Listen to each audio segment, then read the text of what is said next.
ഈ പ്രഭാതത്തിൽ നമ്മൾക്കൊരു വചനം ശ്രവിക്കാം. വിശുദ്ധ മത്തായി എഴുതിയ സുവിശേഷം 6-ാം അധ്യായത്തിൻ്റെ 8-ാം വാക്യം.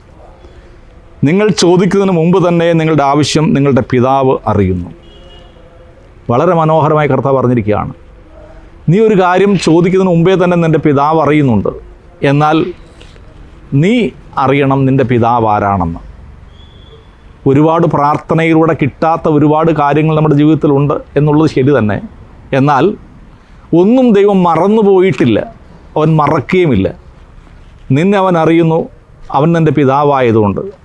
അതുകൊണ്ട് തന്നെ നീ ചോദിക്കുന്ന മുമ്പേ തന്നെ അവൻ എല്ലാ കാര്യവും നിനക്ക് ചെയ്തു തരുന്ന നിൻ്റെ പ്രിയപ്പെട്ട കർത്താവായ ദൈവമാണ്. ആ ദൈവം നിന്നെ ഒരിക്കലും തഴയുകയില്ല, തള്ളിക്കളയുകയില്ല, ഒരിക്കൽ പോലും നിൻ്റെ ആവശ്യങ്ങളെ നിരസിക്കുകയില്ല. കാരണം അവൻ നിൻ്റെ പിതാവാണ്. നീ ചോദിക്കുന്ന മുമ്പേ തന്നെ ആവശ്യം അവൻ അറിയുന്നു. അവൻ അറിയുന്നുകൊണ്ട് നിൻ്റെ ആവശ്യങ്ങളെ നടത്തി തരാതിരിക്കുകയില്ല. എന്നാൽ നീ പിതാവിനോട് ചേർന്ന് നിന്ന് പിതാവിൻ്റെ മകനായി മാറണം, മകളായി മാറണം. അപ്പോൾ അവൻ നിന്നെ സമൃദ്ധമായി അനുഗ്രഹിക്കും. ദൈവം നിന്നെ സമൃദ്ധമായി അനുഗ്രഹിക്കട്ടെ.